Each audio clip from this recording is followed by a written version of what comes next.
এসে আম্মুর সাথে এবিসিডি বলবে? হ্যাঁ। তাহলে বলো তো। এ বি সি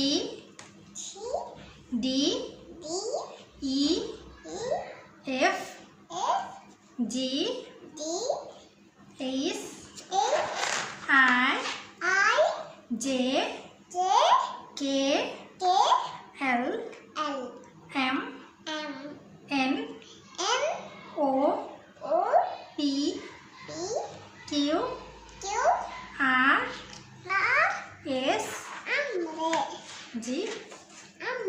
বলো। বই পড়ার জন্য দুষ্টুমি করতে হয় না।